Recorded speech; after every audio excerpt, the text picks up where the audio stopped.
Hello, welcome to gaLtalk. Just want to give you a heads up that this is our first video.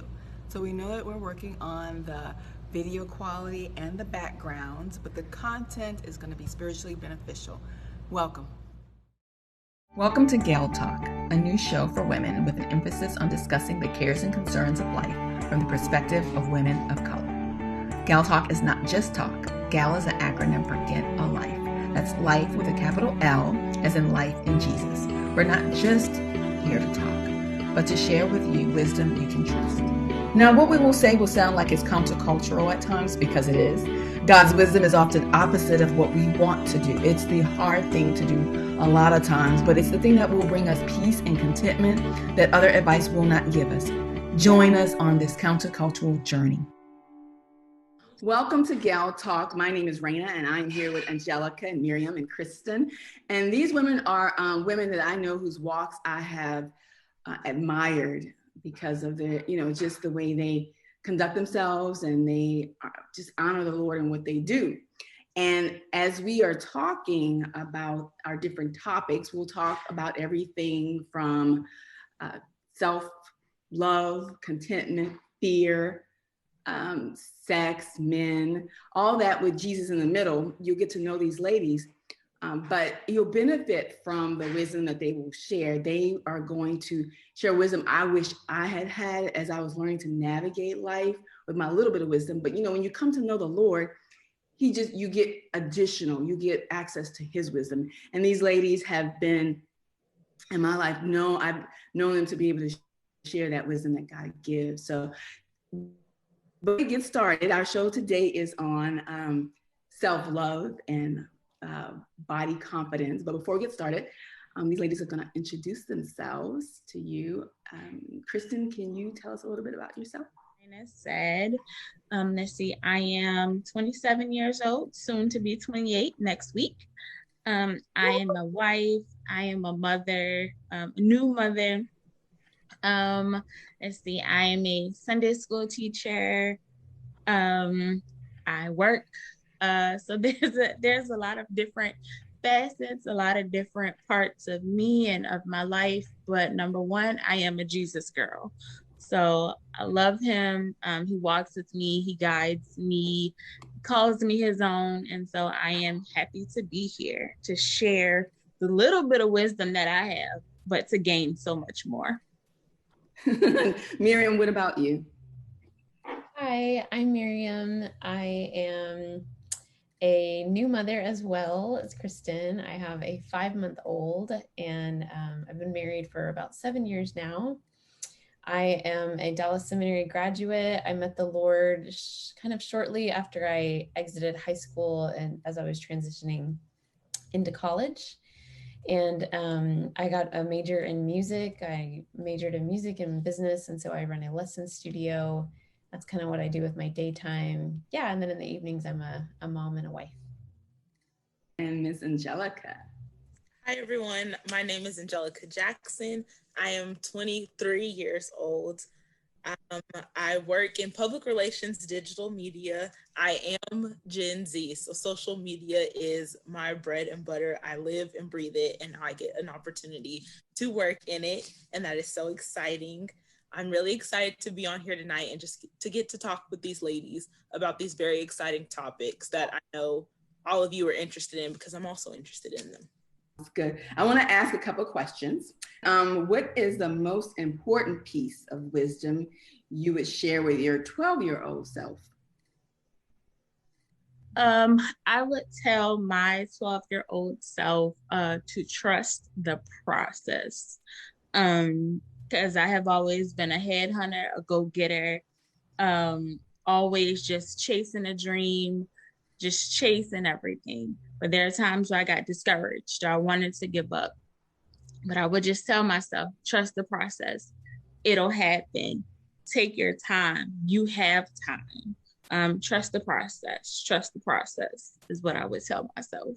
Thank you. Let's see. Miriam, tell us where you were in life before you met Jesus. Oh, you gave me a hard one. Well, I grew up in a rather Christian home. My parents met the Lord when I was a baby. I was very sick shortly after I was born. I had kind of a rare heart disease called Kawasaki heart disease. And at that time, my parents had just started going back to church and had found a Bible study. I think they had just met the Lord. So that was kind of like for them, their testing while I was really sick. And so I was kind of a hospital baby and, in the hospital for several months. So my dad told me that he was going to make sure that I knew my Bible. I don't know that I necessarily grew up knowing the Bible, and we weren't really in church a lot. But my mom tried to make sure that we would visit churches. And so by the time I was in high school, we had gotten back into a church. And I don't really know that I had fully believed in Jesus or in God. I still kind of had my doubts about all of that. But short,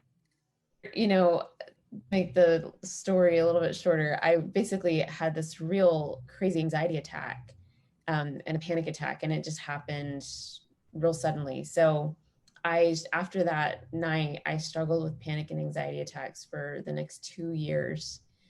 And it was through that time that I really started researching and reading my Bible and stuff.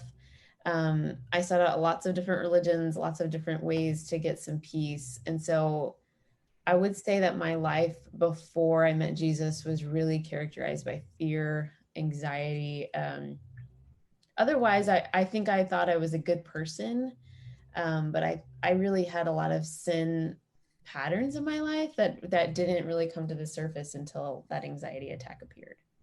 Angelica, who shared the gospel with you? Well, I grew up as a PK, also known as a pastor's kid or a preacher's kid. So my parents were the first people to share the gospel with me, and they are the ones who really built that foundation. But I don't think I started to take it seriously until I was in college. And of course, other people had come along and just kind of reinstilled the things that my parents were already teaching me. So although my parents were the first people to share the gospel with me, there's still other people that came into my life and still left important marks with sharing the gospel with me and even presenting it in a new way. Well, thank you, ladies, for sharing. I appreciate that. So we're going to go on to our show. I have an introduction question, though. Now you get 2 or 3 seconds to answer this question. Okay, y'all ready? This is like a hot seat kind of question. What do you think the proper length for a pair of shorts is?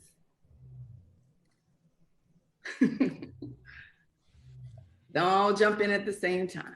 I think in school, the rule is wherever your fingertips are, right? Next to your side. Yeah, the fingertip. Yeah. Above the I knee. think I still kind of use that. Yeah, I think I would consider that appropriate. I think that would go down far enough. Yeah. Right. And that's pretty good. I think it makes it relative, but okay, we'll see. And so next hot seat question, real quick. What do you think the difference is between a swimsuit and underwear?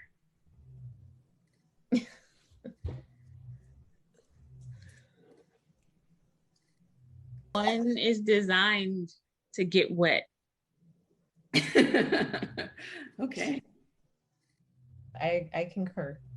I agree with that. All right. So I just wanted to have a little fun with that, but you'll see why I asked you that question in a little while. So let's get started. Our talk today is about self-love, the concept of self-love and body confidence. And so this question, do you think that self-love is biblical, not biblical? Why or why not? So I would say, I think that it's extremely biblical. I think when I think about creation and when I think about how God created us in his image, he was so personal when he did it, because he said, let us make man in our own image. And so because he created us so personally and so perfectly, that in order for us to, truly love him, in order for us to truly live out the scripture that says that God is love, then we have to love ourselves because, you know, we're a reflection of him. So I don't think that we can separate the two between loving God and loving ourselves. So then the question is, do you think that people in our society have a problem with loving themselves in our culture? Is that an issue? Yes. Telling us what we're supposed to look like. We have magazines that are telling us how we're supposed to think, what we're supposed to feel.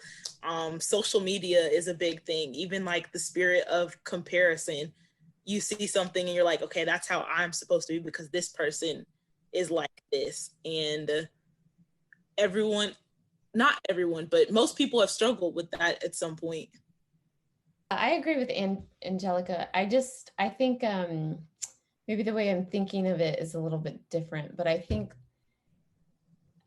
oftentimes when we hear about self-love, like in our generation, it's referring to kind of the things that Angelica mentioned about how we view ourselves. And so to me, that's almost like, what is the opinion of myself? What are the opinions I have about myself? I don't know if it's really loving myself. As I know Kristen is probably experiencing this too.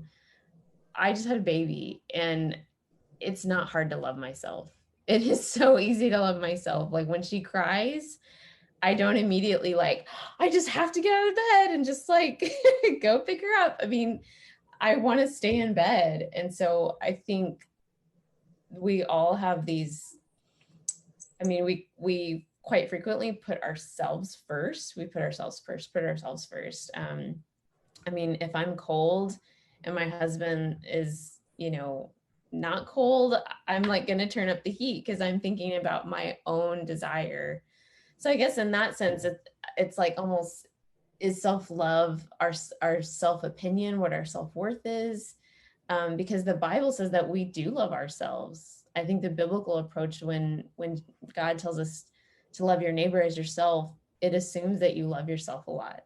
So I don't know if that's like a clarification, Rena, because that is like the theme of self-love to me is really about liking yourself. Do you like the way you look? I don't like my new hips and thighs and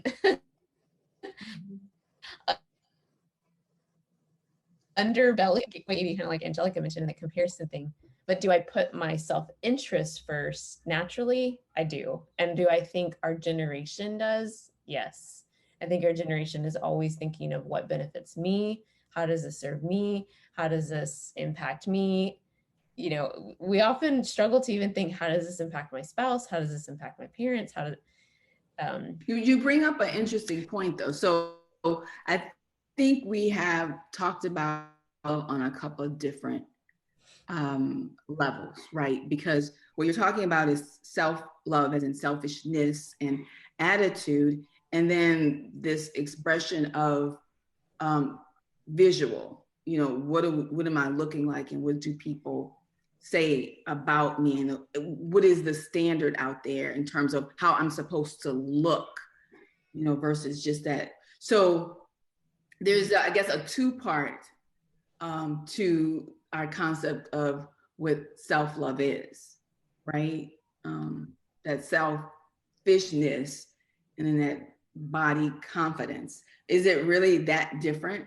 Because to some degree, I think about the fact that when God addresses issues in my life, it affects the heart, but then it tends to be expressed on the outside in a way. You know what I mean? There's an internal and an external expression of kind of what I learned. So I have another question. So I had a friend, when we were growing up, people criticized the way she looked. And so she went through this kind of transformation thing. And so then the next thing you know, she got her body in shape and now you could see all of her body, you know, and she were very, because supposedly she had body confidence, right? So do you think that body confidence in revealing clothes is an expression of self-love? I would say that I think it's what we've been kind of taught to believe. We've been taught to believe that the only way a woman can express confidence is to show it off. And it's kind of what society has told us, that sex sells, right? That it makes you, that it puts you out there, that it that the most confident people are the ones that are showing off. But you know, like I said, that's a societal thing. But if we truly, you know, loved ourselves, quote unquote, or the confidence that we choose to express, it wouldn't lie in, you know, the opinions of others, like how they view our bodies. It would be about how we view ourselves. Yeah, and I think too that when you ask this question, I first thought of like something my mom used to tell me is that when someone really has money, they don't feel the need to show it off. And if someone's really got lots of money, like they're not going to be just flashing it. And so I think the same is kind of true when you're really confident in who you are. You don't have this constant desire or need for approval to like showcase. Whereas I think a lot of like Instagram people that I notice and whatever, they're talking about body confidence and all these things. Yeah, I wonder if the pictures that they post got 0 likes, if they would still be as confident. You know, it's almost like there is still a seeking of approval in that specific area. Mm-hmm. Yeah, like a sense of building their confidence on something other than what it should be built on, which is you. I mean, do you? Because you're saying that they're not building on the right thing. Yeah. So what is it that they should be building their confidence? How does a female correctly build her confidence? By knowing who she is, first and foremost. And I think that's where the disconnect is, because we no longer know who we are. We no longer are comfortable in our own skin. So when we talk about that self-love, it is about putting your, you know, like self-interest first, but it's also about doing that internal work to figure out who you are. I know that's something that I struggled with for a while, because people always thought that I was mean. They thought that I was the meanest 5'3" thing walking. And I started to own it. I started to call myself mean. I started to exude what it meant to be the mean friend. You know, I took on that personality, but the more I got in my word, the more I learned who God made me and who he created me and cultivated me to be. The more I learned who that person was, I was able to shed that exterior of what people told me that I was, and I was able to find comfort in being who God called me to be. And so I think that's what it is, just getting back to the root, getting back to the basics of how we were created, who we were created by, and what he created us for. Mm-hmm. Okay.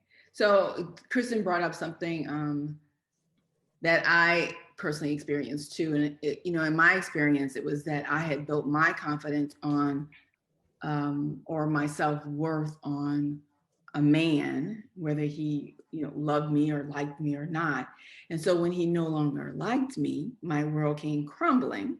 And it took that for God to actually dismantle this false sense of confidence that I had, to actually put in place, like Kristen was saying, the correct foundation, knowing that the things that God has called me to, that's what I'm doing in life. You know, not that whether somebody likes it or not, being confident in what God has called me to do actually helps you, I think, kind of get through life not so concerned all the time with, I mean, we want people to like us, but sometimes regardless of what we do, somebody's not going to like us, right? And so we need to be able to get through that, those periods of life when people just disagree with us. So next question.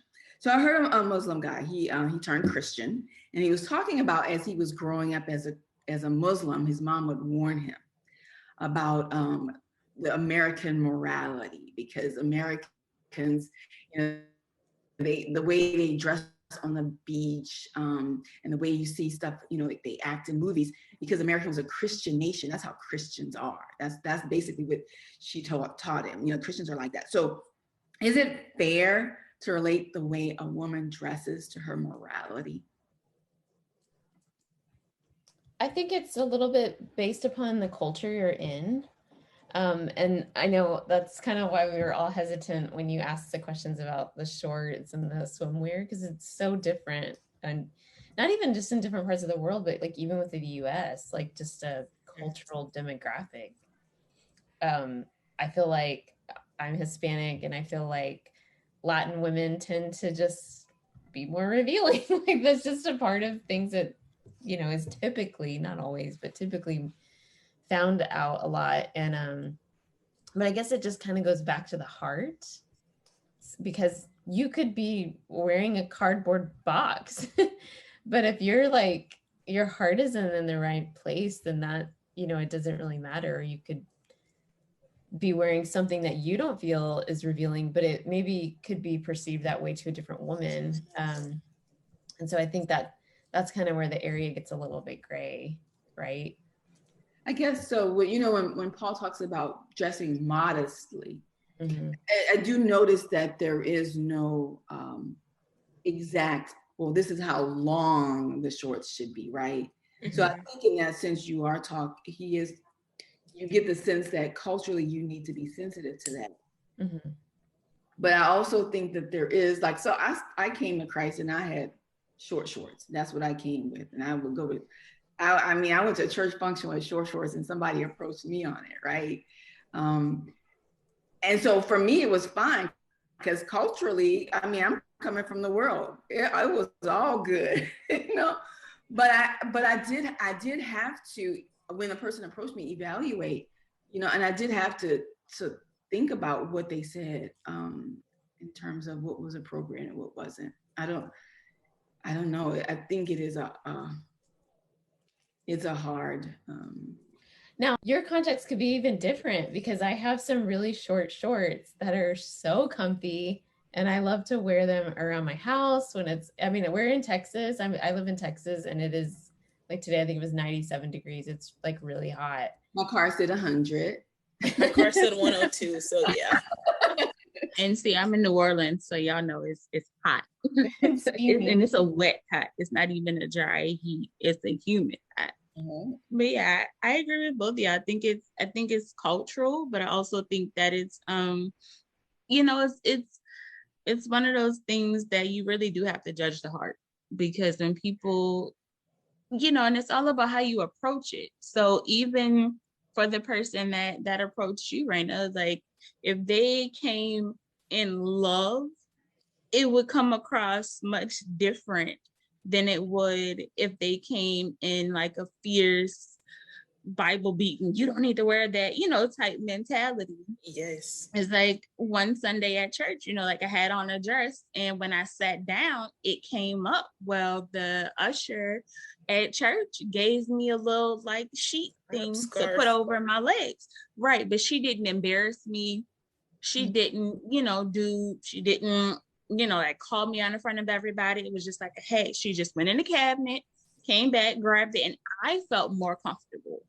You know, because that's the other thing that we have to think about, is that sometimes when people come with all they have, they are already uncomfortable. And so the way we, as, you know, as believers, the way we approach them, that's what helped them. That's what, you know, can help them to be comfortable. Because if you're coming with all you have, like the Lord knows that that's all you have.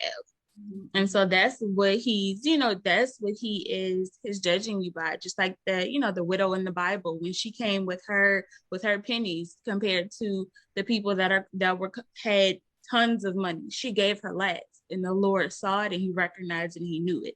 So that's what we have to, you know, like encourage everybody to do. Just come as you are, short shorts, bathing suit, you know, whatever it is. Okay. Just come and we will love you through it. Well, you know what, Kristen, I totally agree with you. But you have some people who, like me, who are like hard-head people, and he was nice about it. But you took it. And well, I was like, I don't know why he is talking to me. Oh. I anything to him though. You know, I'm not gonna. But my attitude, you know, because it's offensive when people sometimes tell us about ourselves, regardless of how nice they do it. Mhm. But what ended up happening is the Holy Spirit kicked my butt, you know. So That internal change. if you're serious about your walk with God, then you know I didn't necessarily that day want to take it, but God followed up.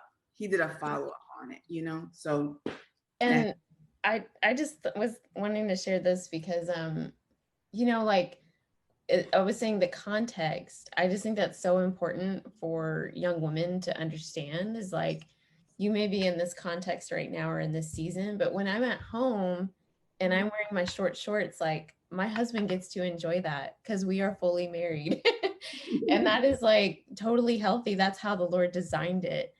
But sometimes I'll go out. I don't think I'm wearing short shorts, or I don't even have any makeup on. I mean, I feel like I look like really wretched.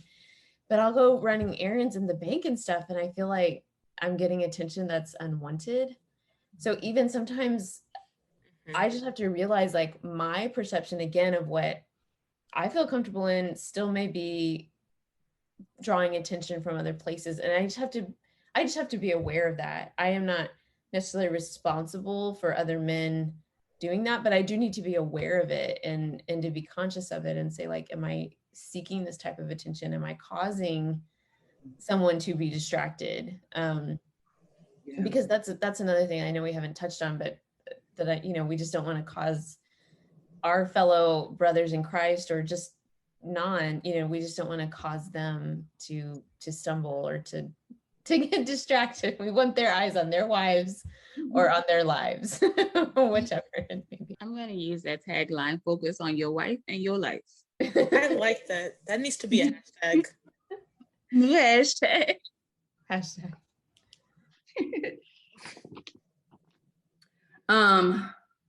So I think Miriam just covered one of the things I wanted to talk about, because even if we're covered from head to toe, you know, we can't really, we may get unwanted attention, regardless.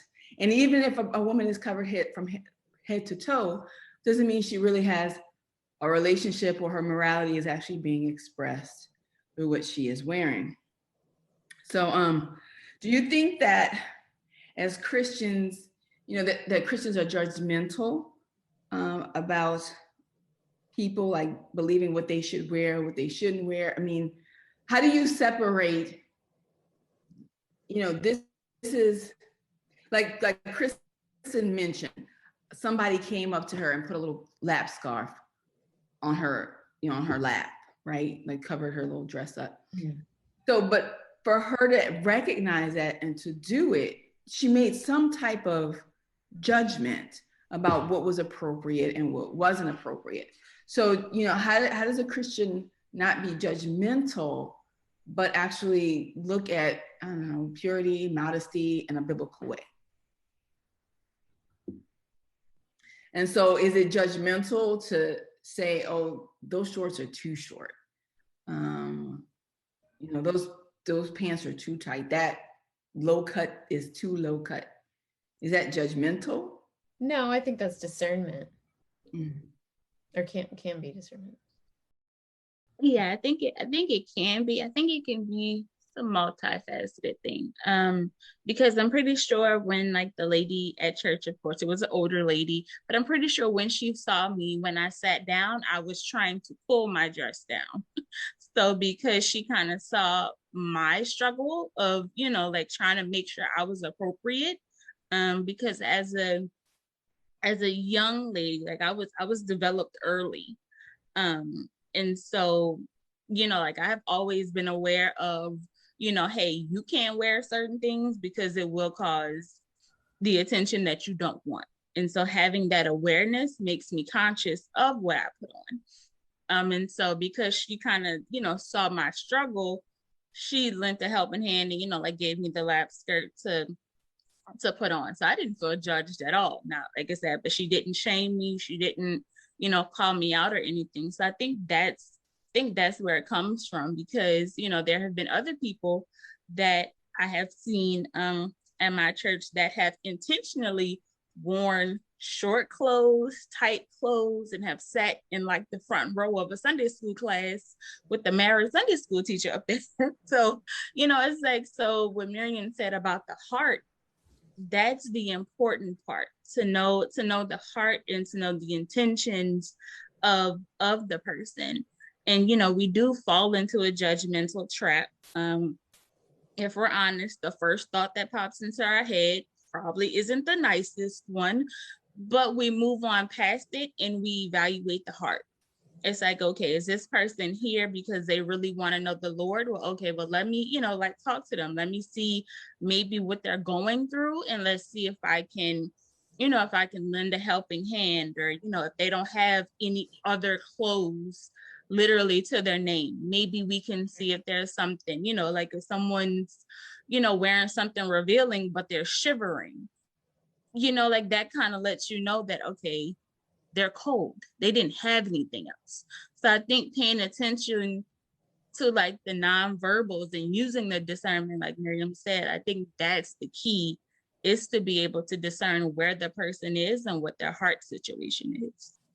Yeah, I totally agree with that. But I also see like where people pick up that judgmental stereotype, because although it is important for you to know the heart and the discernment behind all of that, yes, I think that some Christians forget that there is a time and a place for everything. And so there are people who would take like their modesty rules outside of the church. Like I graduated from UNT not that long ago. And so we've been on campus, and there have been ministers and preachers that will come on campus and they'll be like, hey, your leggings are too tight, your shorts are too short. I'm just going to class. I'm not going to church. I'm not going out like to see anybody. I'm just going from class to my dorm room. This is an 8 a.m. class. I just threw something on. And that's not necessarily the time or the place to say something like that. And so that's why people sometimes say Christians are so judgmental, because you have those people who will go out of their way to tell you about yourself, and they don't know you, and they're not coming from a place of love. Mm-hmm.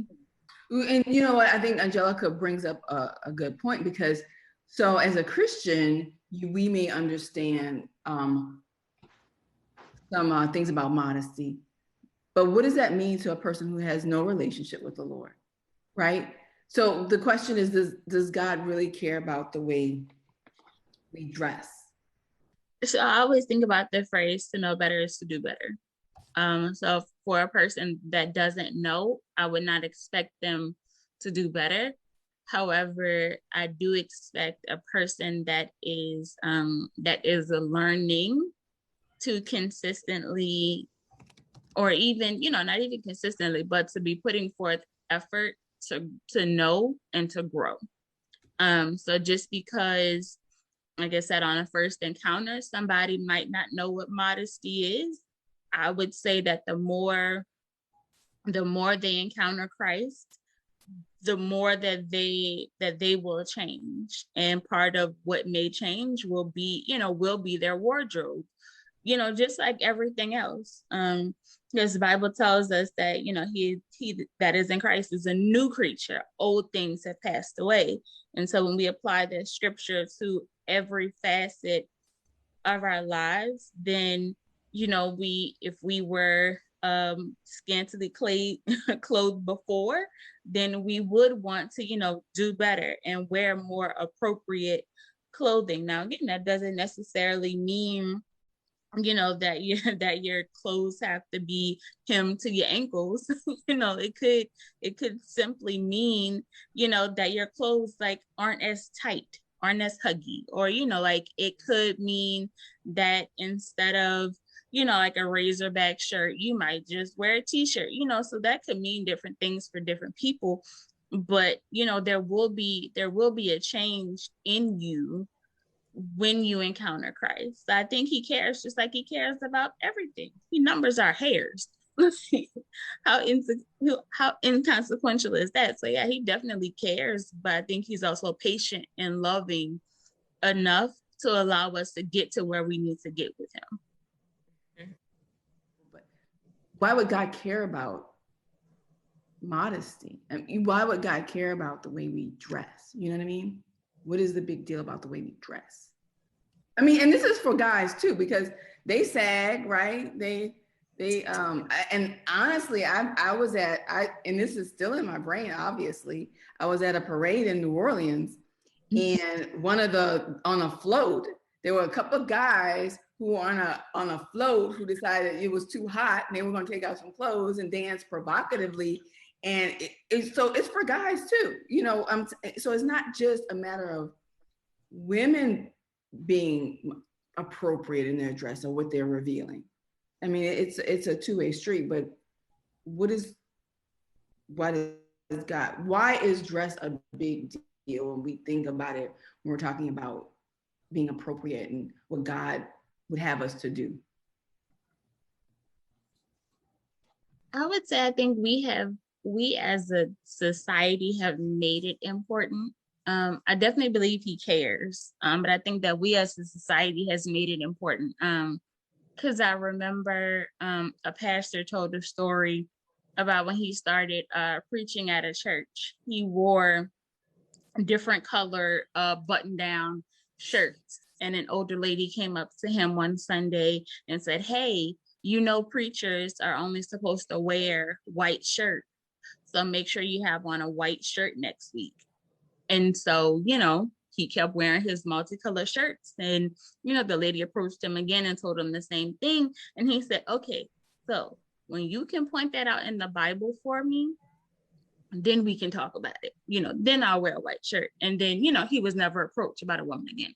And so I think there just comes to a point where, again, it's about where your heart is. Because as we kind of talked about in the beginning, if you dress provocatively, why are you dressing provocatively?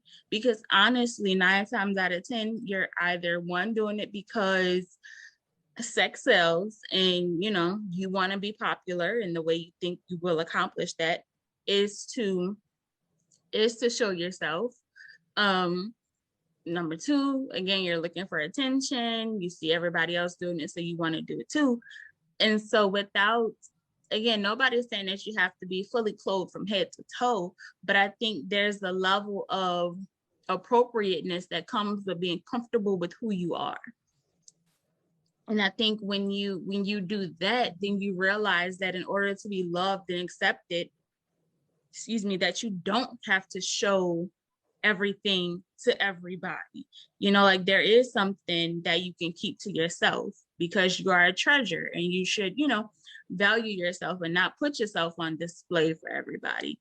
So I just think that it comes with the level of, you know, self-worth. And I mean, it's 2 different conversations, because we want to talk about like the judgmental nature of the church, which again, if you're going to judge a preacher by the color shirt he has on, then that's something, you know, then that's one side of the conversation. When we talk about the self-love part, it's kind of getting down to the root of, you know, why have, you know, women in our culture decided that the only way that they can get attention is if they show themselves, if they show it off. Like for guys, the only way you're cool is if you sag your pants, you know. So it's like when we have let society define what makes us relevant, then I think that's the issue that we run into, instead of embracing the biblical nature of who we are.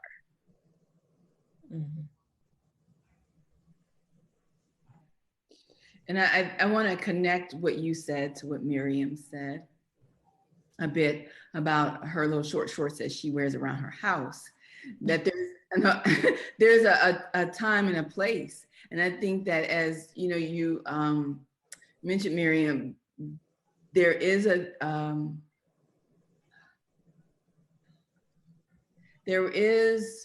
appropriateness, or, you know, kind of what we do before other people that God. Okay, y'all, I'm gonna back up and try to redo this. Basically, what I'm trying to get at is there's a difference between what we show the world and what we would show like our spouses, right? And I think that what God is his concern is that, and I think Kristen hits on this, is that there's an appropriateness that in God's holiness is reserved for the place within a marriage. You know, that we want to go out into the world and show what only needs to be shown within a certain context, which is in marriage to a large degree. And part of what Kristen is talking about is you pulling in that attention for that man, which ultimately may not be the appropriate, the right attention you want, if in fact you're actually looking for a real relationship with a man that's going to actually want a relationship with you. Mm-hmm. You know, having the correct attention drawn to who you are as a being, a person, versus to your body. So you're going to attract you're going to get attention, but it may not be from the guys that you ultimately want to get that attention from. What is body confidence from God's perspective then? I don't know if God's necessarily concerned with more of like the body confidence as much as he is like you being confident in yourself, like the inward side, because the inward side is going to make an outward appearance. It's going to come out. It's going to, I just said it's all going to come out, if that makes sense.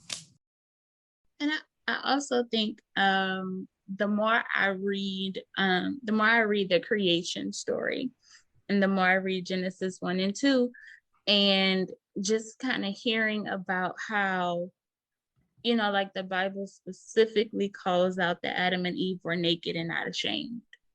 Mm-hmm. And then the moment that their eyes were opened, they grabbed leaves and started to make clothes.